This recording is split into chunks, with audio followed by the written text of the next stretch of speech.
You're listening to the Screeners Podcast Network. From the big screen to the small screen and everything in between, this is the Screeners Podcast, where all media is appreciated, but none is safe. Hello and welcome back to the Screeners Podcast. I'm Daniel. This is Chad. And I'm Chris. And we have a bonus episode coming your way today. Before we dive into our content, we want to remind you, as always, like us on social media. You can find us on Facebook, the Screeners Podcast, or on Twitter at ScreenersCast. We really want to hear from you guys, interact with you, and know what you guys are watching. And that's actually going to be our first segment today. Before we get into our main event, our review of Pacific Rim Uprising, we are going to talk about what we've been watching recently. You know, it's spring, so theatrical releases are a little hit and miss. Not as much stuff to watch in theaters. So I know for me, I've been watching a lot of TV. So I wanted to go around the horn and hear what you guys are watching. What should I be watching recently? All right, so let's dive right in. Chad, what have you been watching recently? Yeah, you're right on the money, Daniel, about this time of the year with theatrical releases being hit or miss, except for Pacific Rim, which was amazing. Spoiler alert. Oh, man, here we go. This is I feel like I don't believe you. My wife and I actually have been watching some Netflix recently and trying to catch up on some things. We watched the Netflix original horror film, The Ritual. It's a horror film based around guys that take a trip into the Swedish mountains, if you will. It's a movie that you think is one thing and becomes something completely different. Have either of you guys seen The Ritual? No, I have not. I haven't heard of it. It's pretty highly acclaimed. A lot of people are calling it the first great horror film of 2018, and it is very well made, I'll say that for sure, but it takes an interesting place. My wife, something happens in the middle, without giving anything away, where the movie becomes something completely different, and she was done. She tapped out. She was like, I'm out. I'm not watching this anymore. But I stuck through it, and I would say overall it's good, not great, but it's well made, and if you like the genre, it's probably worth a watch. We've also been catching up on some TV. There's a show that's a throwback to, and this really makes me feel old, but there's a throwback to the 90s when I grew up, which is sad, called Everything Sucks. And it's a coming-of-age series on Netflix that's about these freshmen in high school that are trying to navigate the transition from middle school to high school and all that entails. Have you guys, either of you seen this show? No, I was curious about that, though. I'd seen the previews. Yeah, it's kind of a slow burn at the beginning, but I really think it pays off. It's one of those that has really very well-drawn characters. It has some interesting scenarios, and it's not hilarious consistently, but the kind of humor that it is wrapped in a good heart. So I think it's really good. I think it's worth a watch for sure. And then finally, the thing that I did not anticipate binging as quickly as we did was the reboot, I guess. I don't think it's a remake. I would say it's a reboot of Queer Eye for the Straight Guy, which on Netflix now is just Queer Eye. Have you guys seen that? I haven't seen it, but I've seen it being advertised. So right. So we were just looking for something, and we're like, well, let's just throw this first one on. And this, I never watched the original show, but this, so I can't compare it to how the format is. But these guys, it's four guys that are, or five guys that they call the Fab Five, and each one has a different area of expertise. One is fashion, one is health, one is different life skills and things of that nature. They are based in Atlanta, Georgia, so all the people that they interact with are in the heart of the South, which serves as a very interesting backdrop for just socially for the kinds of things that they're doing. And we watched the first episode, and it's this guy, and I'm not going to spoil anything about it, but he's your kind of stereotypical guy when you first meet him. But we ended that episode in tears. It was crazy, man. Are you serious? We really did. Happy tears. We ended up binging the entire, I think, 8 episodes within just a couple of days. And the first episode was my personal favorite, but they're all really very good. It's very life-affirming, and I can't recommend it enough. Not that I had anything against the show, I just never had thought, I had never seen it before, and thought that it would be more of like a makeover show, which I'm not huge on makeover shows, but it really is more than that. I recommend it. I think it's pretty great. So that's what I've been watching. Awesome. Yeah, I've seen everybody post on social media about Queer Eye, so I just hadn't gotten into it yet. I mean, it's certainly like a reality show. Like it doesn't elevate the genre necessarily, but what happens in each episode, I think, feels very positive to watch. Nice. Awesome. All right, Chris, what have you been watching? Well, there's a lot of television that's back on.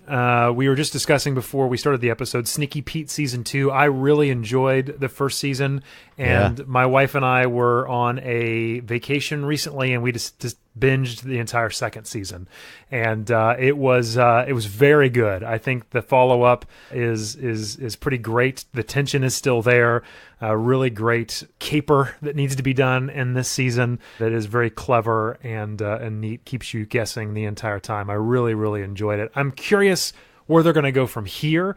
I can't see how season 3 is going to work, but I'm sure they'll make it work. But I really enjoyed it. It's a good amount of television there. So Sneaky Pete. Not enough 2. people talk about that show. That's a really good show. It is a very good show. It's well acted. It is tense. Yeah, it's really good. It's good television. It's not too self-serious. There's enough laughs in it that you enjoy it, but at the same time there are stakes and tension. So it's good. It really is good. I don't watch really any Amazon shows. I don't know what it is about Amazon, but like Netflix, whenever there's a new series, I'm really curious about it. I want to know if I should watch it or not. Yeah. But I just never watched Sneaky Pete and haven't felt the pull just because I don't think I hear anybody talking about it. I mean, I'm surprised. This season specifically felt very, very close to the tone of Breaking Bad. It's not so feeling like you're way in the depths of depravity, but at the same time, it's corruptible people, and they're doing it for good reasons, but they're still doing bad things for good reasons. Does that make sense? I mean, you can see that arc. It's pretty good. It's good television. It's well written and well acted. So I'd say check it out, man. It's very good. We also started watching just last night, actually, the second season of The Good Fight on CBS streaming, all access. Man, we loved the first season. Did you guys ever watch The Good Fight season 1 at all? Have you seen this? No? I did not. I'm a huge fan of The Good Wife, and I love the characters. I just never started it. I think partly it was my whole... is CBS All Access, right? It is, yeah. Only on CBS All Access. And so I think I'm a little hesitant to that, which I don't know why. I have these things all in my life, and maybe that's why, but I've only heard good things, but I haven't seen it yet. It's really good. It's some really good television. I can't wait to watch the next episode. So The Good Fight, we're watching that, and Silicon Valley Season 5 just came back last night as well. Have you guys watched Silicon Valley? I'm guessing. Yes. Okay, good. No. No? Wait, no, you dude, haven't it's like watched one it of at my... all? No, it's one of my favorite. It is my favorite comedy on television, but I like to get it about halfway through the season and then kind of binge it all and catch up. Oh, man. Okay. Well, what's really crazy to me is just how somehow, I know they shot these things many months ago, but somehow what's happening right now in our current landscape, they are somehow able to comment on. It's kind of crazy how they're able to predict that stuff. So it's pretty good. So I love Silicon Valley. And then 2 more things I'll mention real quick. Star Wars The Last Jedi came out on video on demand services. And there is a special feature that I have been loving, and that is the music-only cut of the film. Have you guys heard about this? Yeah, I saw Ryan Johnson tweeting about this, and I am very intrigued. It is so good. It's very similar in feel, where you can tell that they knew they had something really great, to like the what was it, Blood and Chrome version of Mad Max Fury Road, where it was all black and white. Right. It's the exact same thing here. It is a wonderful, you can tell every moment that you're supposed to be feeling through John Williams' score. It is powerful and incredible. I cannot recommend that more highly. I mean, I've already seen the movie many times, but watching it this way, it was an elevation above, just to see that a level of artwork being displayed. It's really incredible. I would recommend that you get that and watch it. It's really great. I'm pumped to see that for sure. Last Jedi is one of those movies that when it first came out, I loved it with all my heart. Yes. And then I sort of let the stupid internet backlash pull my love down a little bit. Yeah. And then but now I've come back around to those people are crazy, and I love it again. So I'm back to full on love mode. It's so funny how many people have come up to me. They saw it once in the theater and told me that they didn't like the movie. Like, we had conversations. We're like, no, it's bad, blah, blah, blah, blah. And then they got this they bought the movie and watched it again, and they've come to me. 3 of my friends have since come back to me and said, I was wrong. I was wrong about this movie. It's good. What's the documentary? It's The Director and the Jedi or something? Yes. Anybody remember? Yes. I'm really excited to see that as well. That's incredible. It's so honest because it doesn't even pull the punches. There's a moment, I don't want to ruin too much, but Mark Hamill tells us and Rian Johnson how much he hates what he's doing to Luke's character. Like it's very honest, and it shows Rian Johnson going through this emotional like arc and realizing like, holy cow, I've got all this on my shoulders, and Mark Hamill's not sure about this, and I'm not, what's going to happen, and then like all of that stuff coming together and him just deciding, no, I'm gonna make the movie that I'm gonna make. And I think it's wonderful, man. It's if you want to make movies, that's another way to just put the shoes of a director on, and can imagine like going from somebody who did like these small independent movies to making a Star Wars thing. And I think doing it better than anybody's done it in a long, long time. So it's really, really good. Yeah, my understanding was that Johnson and the crew gave the documentarian unfettered access and didn't even give them the direction as far as a theme, and just said, you go. So that's really cool. I'm just surprised that Lucasfilm let them show it like that. Like it's warts and all. I mean, and it's a special feature on the movie. Usually they're very like studio polished, and you're not going to see like mistakes and all this kind of stuff. But no, Ryan just totally fully and you see his partner, the producer that he works with, midway through they're just super tired and depressed. This is hard. They're and it's really just an honest look at someone trying to make a huge budget, and it just humanizes the whole thing. You feel like, oh, you mean it's an actual person there, and it's very good, man. I wonder if we're gonna get the same honest documentary for Solo when it comes out to Blu-ray. I don't know.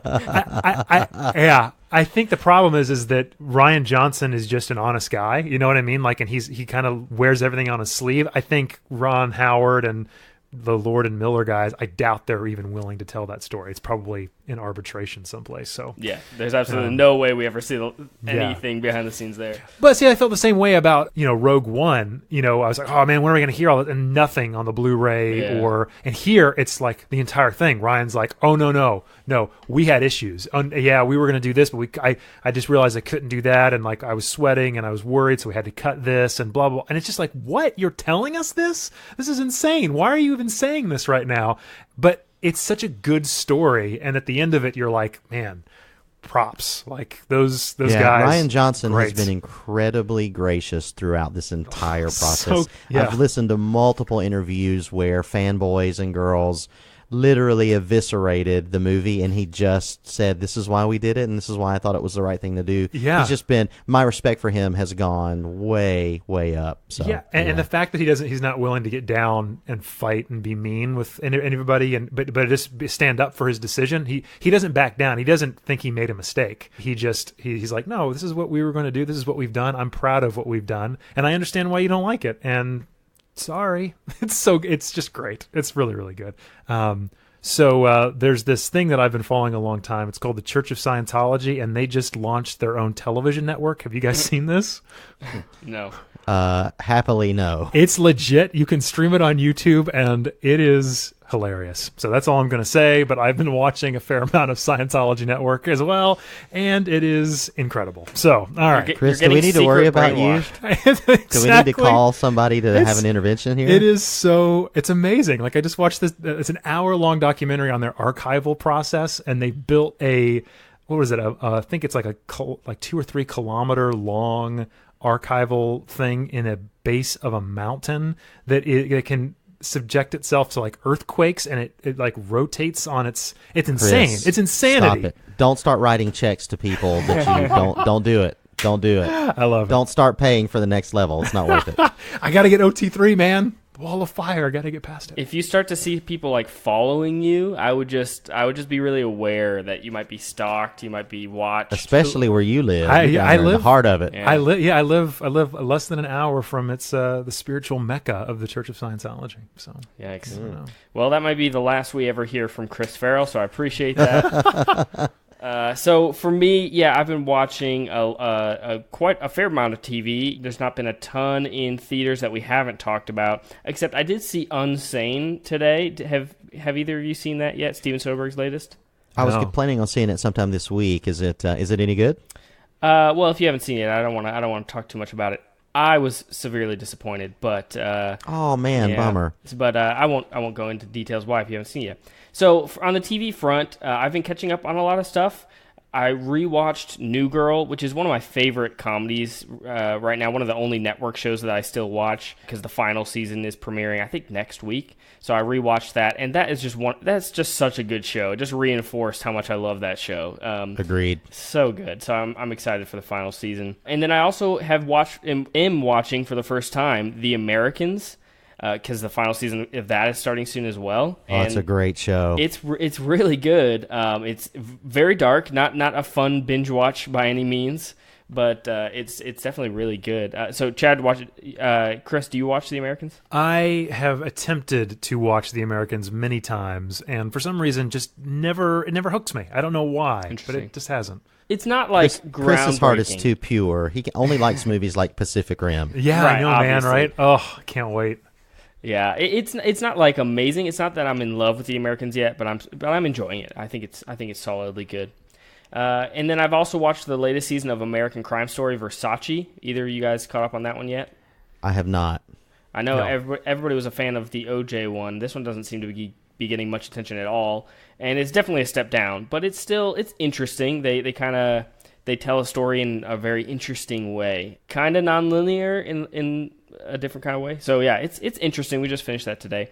It's worth a watch, especially. Would you recommend it? Yeah, I would recommend it. It's definitely different than don't be expecting The People versus OJ because it's not. It's told very differently than that. I really liked the O.J. Simpson one. I thought that was really well done. So, but is it just as good though? Is it acted? It is. It's very well acted. It's not as it didn't grab me as much as the O.J. One did, but this one's more interesting than the OJ one, in the way that they tell the story and explore the killer. I didn't know anything about this story. I knew nothing about this whole Versace thing, and so for me, it was very interesting to kind of see the way they explored it. So it's interesting, more than enjoyable. It was very interesting. You know what I haven't been watching? That's Marvel's Jessica Jones on Netflix. I watched every single Marvel Netflix series, and I think I'm done, guys. I think I'm just done. Are any of you still watching those shows? No, I stopped with Jessica Jones season 1, man. I didn't see Luke Cage, Jessica Jones. I think I actually finally finished Jessica Jones season 1. Yeah, I did. Finally finished it. Thought it was fine. Tried to get into Luke Cage season 1, and I fell off the bandwagon. Yeah, I'm similar. I made it through Jessica Jones, which I enjoyed the first season somewhat, and then Luke Cage started and couldn't finish. Iron Fist, I'm on record as saying that's one of the worst things I've ever seen, and I just couldn't get excited about the Defenders. There's too many episodes. They're too long, and they're all meandering in the middle of the season. They're just I think I'm with you, Daniel. I even liked the shows more than you did. I really enjoyed Luke Cage, and I really enjoyed Jessica Jones. Iron Fist was terrible, and Defenders was okay. But then after the Defenders, I was just like, it's just too much. There's just too many of these shows, and they're way too long that it's just too much of a commitment for not enough payoff. So, and honestly, too, they all feel the same. Yes, very much. Even though I know they're tonally different, when you watch them, the arc, all to me anyway, all felt like I'd seen this before. Just literally in the series prior and the one prior. It's so funny that none of us have actually mentioned The Punisher yet, which is also another. I didn't watch. I know. I tried to watch it because I like The Punisher in Daredevil. In fact, I love Daredevil's season 1 and season 2. I don't know what the deal is, but it's just they're not clicking with me. And The Punisher just is it's so outside of the world of what I come to for a Marvel thing. There is no superhero-ness to it. It's just, a dour, dark, we can cuss and, have ultra-violence. It's just an excuse to do that with the superhero mask on top of it that I don't think they really mean anything. There's nothing special about them at all. Yeah. Yeah, it's weird. I was such a big fan of some of the early series, like you guys said. That Daredevil is great, and maybe I'll watch the next season. But I feel like there's a good chance that I won't. I don't know why. It's this weird tonal shift. I think Vincent D'Onofrio is going to be in season 3, so we're going to definitely watch that. That's definitely interesting. But yeah, so I just wanted to. I was wondering if I was the only one who had kind of given up. It's very interesting. I wonder how many people have given up as well. Side note, I wonder how the purchase that Disney is going to, now that they are going to take essentially all of their properties to their streaming service, where they're going to draw the line and say, you can keep what you've done up to this point, but no more. Well, they have said, and I'm sure things will change, but they said there aren't going to be Marvel shows. As of now, I'm betting that they changed their mind there, but they wanted to give Netflix this and leave that be. So, I don't know. That'll be very interesting. Yeah. Okay. Well, I mean, there are tons of networks with, Marvel shows now. I don't know how many networks have Marvel shows.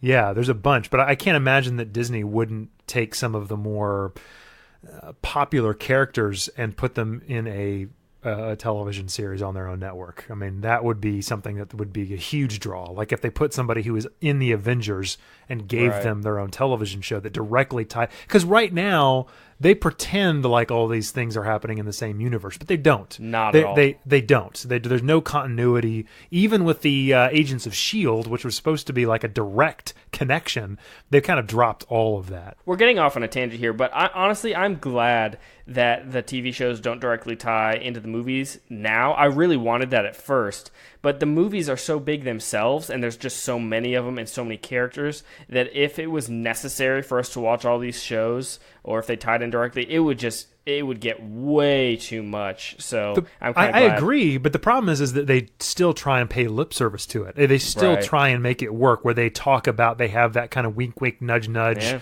Hey, there's a dude dressed up as a thunder god or whatever, you know what I mean? And you're like, oh, come on, why even do that? I would love, and I've said this with DC, and I said this here, it would be wonderful just to give the rights to whatever it is, Daredevil, and then allow him to bring in other characters independent of what they're doing in the film so that they can have their own self-contained universe. That'd be so much better than what they're doing right now, which is this kind of try and weave everything together and none of it makes any sense. None of it actually comes together, and it's tonally off. So, do you see what you started, Daniel? Yep. Well, that is what we have been watching recently. We want to hear what you guys are watching. Are you still watching the Marvel Netflix shows? I'm really curious because I don't know if I'm alone in this. So chime in on social media and let us know what you've been watching. Well, one thing we've all been watching is Pacific Rim Uprising. So let's dive into our review. We were born into a world at war between the monsters that destroyed our cities and the monsters we created to stop them. We thought we had sacrificed enough. But the war we thought we finished is just beginning. And the only thing standing in front of the apocalypse is us. That was from the trailer of Pacific Rim Uprising, the sequel to Guillermo del Toro's Pacific Rim, one of Chris's top 5 favorite films. It's so good. It's so good. So listen, guys, I'm just going to be honest. I've been dreading this review and looking forward to it at the same time. We've mentioned this on the show before. One of the great mysteries, if heaven exists and God is up there, and we get to go before him, and I am able to ask him one question. Yeah. It won't be about where did man come from or any of that. It's literally going to be, God, how does Chris Farrell not love Pacific Rim? Because it makes no sense to me. It is the great mystery of the universe. Yeah. When we saw the trailer for Pacific Rim Uprising, Chris was the very first one to put this in our Slack channel and start making fun of it and telling us how terrible it looked. And I have been holding hope out that this movie was going to be the thing that would make Chris revisit Pacific Rim. It did. I had to go back. I had to go back and watch this thing. Or I didn't watch the first one, unfortunately. I wanted to, but not really. Wait, I have to interrupt. So, we were going to watch it. We planned for this episode to be a double feature, Pacific Rim and Pacific Rim Uprising, but I really just think Chris was too scared that he was going to love it, and he didn't have to admit that to us. I so agree. he Yeah, didn't I rewatch agree. it. You guys both rewatched it? Seriously? I did. yes. Correct. Shoot. All right. Well, But you know what? This is happening. I'm going to rewatch it. We'll do another bonus episode where we talk about just Pacific Rim. Worth it. I'm going to watch it tonight. I'm telling you. Because there's no place to stream it. I have to give money to watch this thing, and I don't want to do it. Like every time I think about it, I'm like, yeah, Pacific Rim. Is it available anywhere to stream on the service that I already pay for? No. That's how crappy this movie is. Nobody wants How to dare see you. it. Nobody wants All to see right. it. Enough of that, Chris. We'll get to you here again in a minute. So that brings us now to Pacific Rim Uprising. The IMDb description reads, Jake Pentecost, son of Stacker Pentecost. Okay, first of all, Stacker Pentecost, guys. Any movie with the name Stacker Pentecost in a character, as a character, is good with And me. then But anyway. his son is named Jake. Yeah. Stacker's son is Jake. He went with the most boring name. right, Not right. Stacker Jr. or... Well, first of all, when your last name is Pentecost, I mean, you pretty much get a free you're ticket through set. life. You're set. Yeah, so it reads, Jake Pentecost, son of Stacker Pentecost, reunites with Mako Mori to lead a new generation of Jaeger pilots, including rival Lambert and 15-year-old hacker Amara, against a new kaiju threat. Guys, this is literally made for Chris. So anyway. It's a hacker? I didn't even realize I guess she's a I hacker. did not realize that either. Sure. So Who wrote this? It was directed by Stephen S. DeKnight. Speaking of Daredevil, he was the showrunner on Daredevil Oh, season yeah. 1, which we all agree is universally great. Yes. He is also the writer of the script, along with Emily Carmichael and 3 more people. Oh, boy. So that's never a good sign. But here's what I want to do tonight, guys. So Yeah. since we're going to revisit Pacific Rim, we'll save our thoughts about your specific thoughts about that film. But it is impossible to not at least have our review of Pacific Rim Uprising colored by the original. So I'll just throw it out here. I don't know that we're going to talk about this a long time tonight. We'll keep the discussion general, and if we need to do a spoilers, we will. But who knows? We'll see. So let's just not bury the lead. Let's just get right down to it. Chris Farrell. Yeah. Tell me how much you loved Pacific Rim Uprising. I enjoyed this movie more than the first one. Stop it. No, I'm not joking. I think this movie is so silly. It crosses a line. I don't know. John Boyega, I should say, is really very charismatic. Yep. He's full of charisma. He is a really good lead. I really liked him outside of the Star Wars stuff. I really think there's something really great in his future because he is wonderful to watch. He is fun, having a blast with him the entire time. So I really latched onto his character. And actually, genuinely, while I was watching this movie, thinking about the first one, that was something I felt like was missing from the first movie, just from having not seen it for years, though, was a character that I really latched onto, that I really liked, that I felt like was going somewhere and that I wanted to hang out with. This movie at least had that for me. Obviously, this movie is very, very silly. I enjoyed pretty much all of it up until they started fighting giant monsters with giant mechs in the streets. I like the. Can I just? Yeah. I just want to make sure I heard Yeah. you correctly. You said you loved everything except for the robots and Yes. monsters Yeah. fighting? Okay. I just wanna find make it sure. so. I find Chris, it I don't so think this is how that works. silly. I find it so so confused. I know, man. I find it so silly. I don't know. I just don't get it. Like there's even a line in the movie where somebody asks, like, why do they have arms and legs? No. That was what it was. It was a video. John Boyega. People were asking him, why do the Jaegers have arms and legs? And he's like, because they can fight and it looks cool. And I'm like, yeah, that's literally the only reason why, is because it's this. It just I don't know. That whole thing, the whole science fiction-y reasoning why all this happens for the human side of things, I just find, I don't know, my suspension of disbelief, I don't know, I can't go that far for some reason. It stops just short of giant mechs for me. Says the man whose favorite films are the Terminator I series. love Terminator's wonderful. What are you talking about? Everybody loves the Terminator. You talking about Transformers? That's what I meant to say, yes. Transformers. I was so confused. Wow. I mean, I just confused the world. I freaking love the Terminators. I meant Transformers, people. My mind is broken right now, okay? I can't understand what I'm hearing from Chris, and I can't put a sentence together. Daniel, save us. What did you think of Uprising? I'm just really confused right now. Yeah. What did I love about Pacific Rim Uprising? Everything that Chris didn't like, No. I loved, and Right. everything Chris loved, I hated. You hated, right? Exactly down the line. That's how Yeah. I felt about this movie. I'm so confused. So, except for, I will say, John Boyega, I 100% agree with Chris.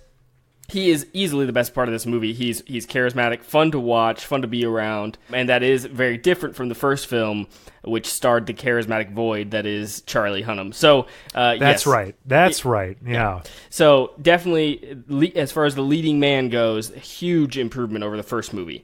That's the only time I will say that sentence in the rest of this review, because everything else is way worse than the first movie. The story it's just not as interesting. And look, I'm not an enormous fan of the first Pacific Rim. It's good, but it's not like I would never say that I love it. It's definitely really dumb. The reason it's any good is just because it's fun to watch freaking robots fight freaking monsters, okay? So that's the only reason it's any good. But it did have a little bit of a sense of style. It knew what kind of movie it was. This one just feels cheap all around. There is no style. The cinematography is very bland. The visual effects are okay, but the first film, which was made 5 years ago, looks better than this one. I agree with you on that. No doubt. Yes. And which is just shocking. And so, yeah, just all around, it's a step down. I will say there is still robots fighting monsters, okay? And so if that's enough, some people just want to turn their brain off and watch robots fighting monsters, and that's fine. This has some decent, I hesitate to use even the word decent, but it has decent action, and so there's still that to enjoy. But other than that, I mean, there's just so much exposition laid on so thick, it's painful. Anytime a new character comes on screen, someone else describes their entire backstory and personality in great detail. So That's just the in way it case, was in the first one too, man. a little bit, not as bad, but yes. Okay. But this one just felt so much.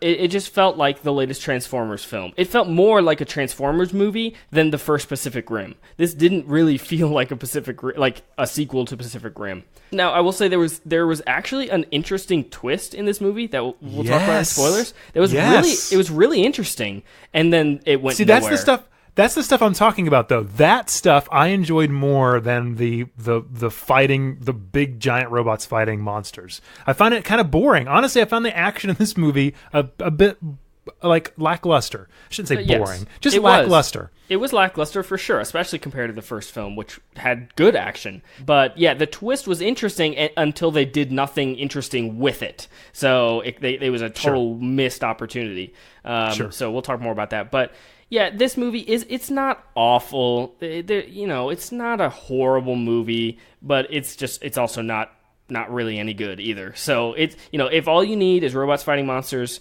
you'll do fine with this movie, but there's nothing else worthwhile. For me, I'm going to agree with Daniel at the end for sure and say that this definitely feels more like a Transformers sequel than it does a Pacific Rim sequel. And I think that's because this movie, unlike the first one, is more of just a pure action film than the first movie. Now, there's plenty of action in the first movie, but when you have an auteur as your director, there are flourishes in world building and detail things that he does that really flesh out the universe and makes it feel more substantial, whereas this one to me feels very much just in line with the template of actioneer robots, rock'em sock'em, like a Transformers. Now, I will say this, I enjoyed this movie as much, if not a little bit more, than the most recent Transformers films, for sure, just because I think The Last Night was okay, pretty good. I know you guys hated it. No, it wasn't. I know. But I think this one... enjoyed it. I enjoyed it. I enjoyed The Last Night. Chris... Daniel, I'm so we've already confused. talked about it. I'm so confused. Listen, only God knows the answer. We've already established this. I've already Nobody can said figure I this out. quite like this movie. The Pacific Rim Uprising, I agree with you. Here's the thing for me. I think there's great. There's a great character in John Boyega. I think there's a fairly fine, passable plot line, whatever, that I think was more interesting than the first one, in my opinion. I think the plot in this movie is more interesting than the first one, if you want to call it that. And I just did not enjoy I didn't enjoy what happens in the last 30 minutes of this movie. That's all I'll say, because that's Correct. more than spoilers. That is what I'm saying. That's all I'm saying.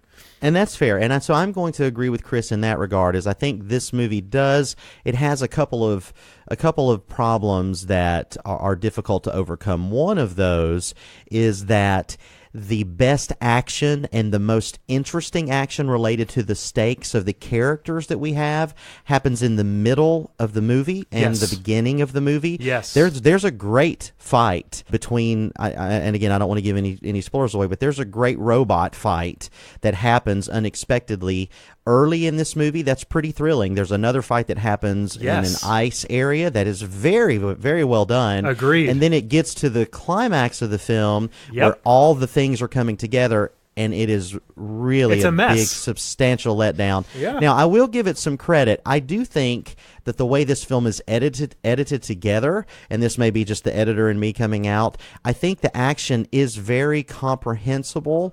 You understand the fights and who is where and what's happening, but it's not anything that is exciting, and there's a lot of subplots that they're trying to tie up at the end, and it just falls flat. So the movie does leave you with the last 20 to 30 minutes, or it left me, I should say, very kind of underwhelmed. I also think that the cast of these young kids as the cadets or the potential pilots, whatever they're called, they have some really interesting actors and some interesting characters, and they do nothing with them except exactly what you said, Daniel. Everybody walks in and they're like, this girl, she's from Russia. She doesn't like it when you do this. You should say this. And it's like, come on. Yep. The writing in this movie is atrocious.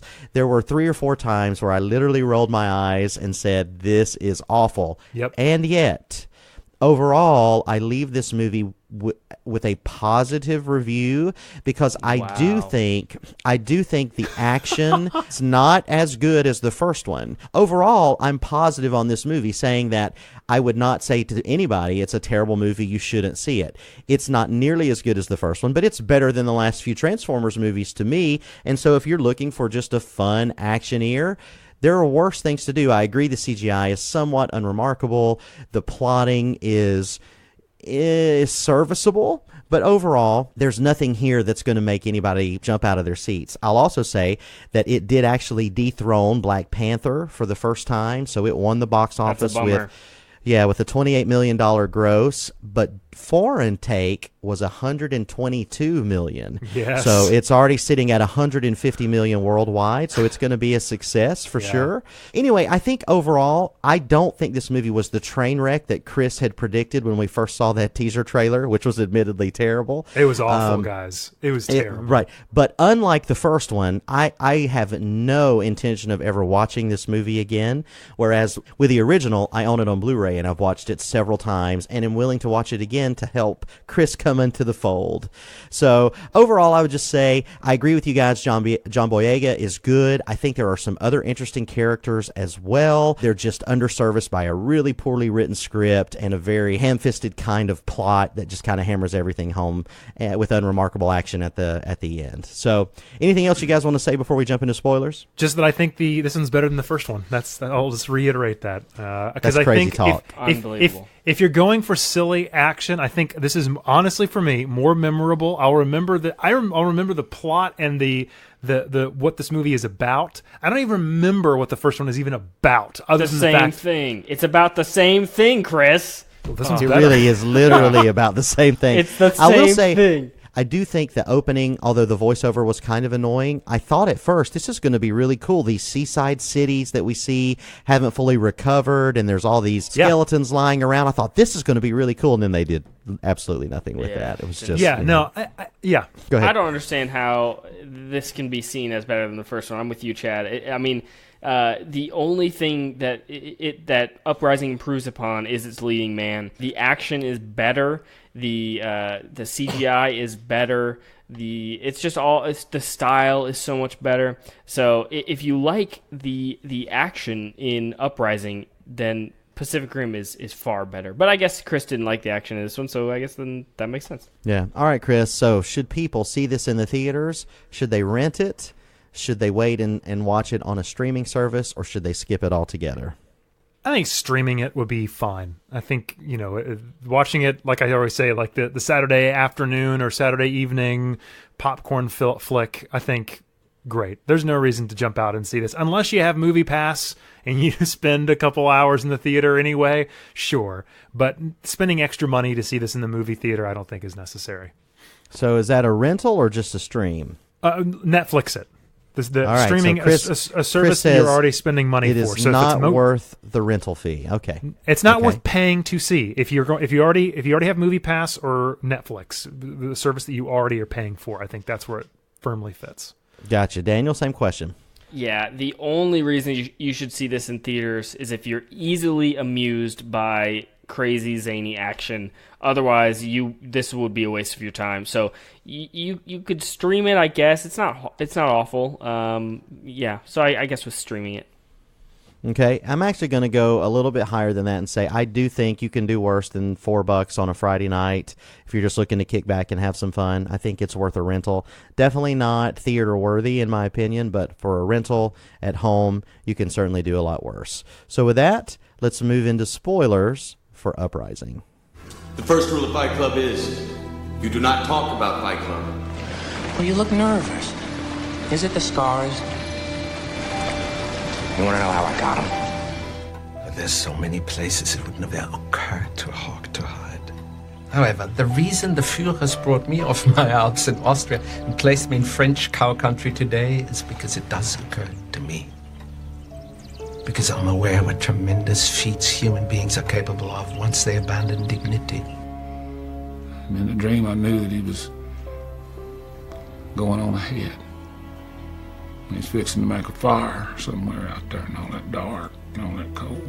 And I knew that whenever I got there, he'd be there. And then I woke up. All right, Daniel, let's start with you. You mentioned the interesting plot twist in the middle. What specifically were you talking about? So Charlie Day was doing the neural handshake with one of the kaiju. I thought that was a really interesting twist, and that he was basically the one who was responsible for the portals being reopened. So I thought that was an interesting twist because it was just something more interesting than they're just there, like it was in the first movie. But then that went nowhere because basically he just opened the portal and then his role was done and he just kind of watched them from atop a building. It was kind of dumb. Well, see, that was the thing that I really was enjoying and I was hoping they were going to have enough intestinal fortitude to see through, was that there was not going to be any kaiju in this movie. And I was like, that's actually kind of cool. Like, we were expecting in the trailers, we saw all this stuff, and I was like, oh man, if none of that is here, like if it's just like, because there's a moment where they turn the evil robots or whatever back on most of the kaiju and they all die, and I was like, oh, this is so great. We're gonna forget the kaiju. We're not even, it's not gonna be about that. But no, as it turns out, it is completely about that, and Tokyo gets it again. And I was like, come on, guys, we've seen that 1,000 times. Not only is it about that, they have a mecha kaiju. They have this kaiju who joins the. Oh, that was the worst. It just, that was what I didn't enjoy. I felt like they had this interesting twist on it. Not too interesting, guys. It's still silly. Yeah. It's still anime, silly. But it still could have been interesting where that was what it was all about, and it was a little bit smaller, trying to figure out like how to wipe their, all of this stuff that they thought was actually defending them is now actually against them. And now it's the little people, because I thought, they had that little mech at the beginning that the girl had built, and I was like, oh, they're gonna all have to get little mechs now, and they're all gonna have to be smaller to defeat the bigger, and it's all gonna be about how the small can overcome the big, and this is actually gonna be like saying something. But no, it wasn't about that at all. So I found that like a missed opportunity, because it felt like the idea was there. It didn't pay off the way that I was hoping it would. Yeah, and I really liked the the mixture of the drones when they were taken over by the kaiju blood, and I thought that could be cool. That's they're certainly threatening, and I thought that could be interesting. But you're right, it doesn't go anywhere, and it's just so disappointing when they close the rift and it cuts the kaiju in half. And then you think, okay, what's going to happen? And they're like, 3. And it cuts to the interior of the room, and they're like, dee, dee, dee. Yeah. Oh, there are 3 that made it through. So come on. There's just so many more elegant ways to make that happen. The 3 that just so happen, as you said already, to actually form super mecha kaiju person. That was the dumbest thing. It was dumb, and that's what I mean too about the entirety of the movie. Because up to that point, I was teetering on certainly not loving this film because it was dumb, but I was pleasantly surprised with where it was going, and then was completely let down by everything that happened in the third act. That's what I'm saying. Genuinely, me too. I was actually really quite enjoying it. I think 75-80% of it was because of John Boyega, to be honest with you. Yeah. But the rest of it was interesting enough and clever enough that I was thinking, wow, I'm actually quite enjoying this world. Maybe I am going to go back and revisit it, because if there's a little bit of bleed over into the first movie of this, I'm interested.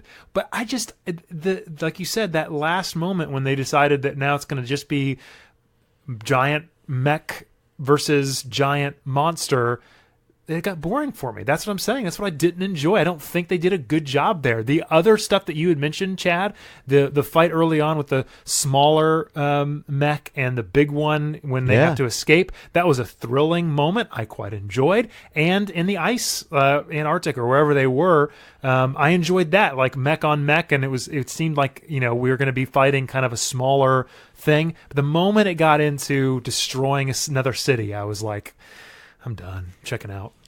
Yeah, although I must say too, even the surprise attack fight when they're opening the Sydney, the Grand Sydney. Whatever the Sydney Australia fight, I thought that was pretty awesome as well. You're right. Yeah. So totally. all of those initial action beats were much more interesting when they were smaller in scale and it was 1 versus 1. And the second that they opened it up, bigger and more is not always better. Certainly not in this case, at least. Yeah. And it's really a shame too, because I think this cast has a lot of interesting people in it. And in this movie, so silly, it has lots of the Spielberg pushes in to people as they look epically towards the camera. Just lots of silliness, but it doesn't really embrace the silliness enough to go all the way there. So anyway, I think we've said enough about this movie. Is there anything else in particular you guys wanted to dive into now that we're in full spoiler mode? Is this Clint Eastwood's son? Oh, he is so bad. Yes. Scott Eastwood. I disagree. I thought it was wonderful for the role he was in. Yeah, no, I mean, he's supposed to be the handsome looking.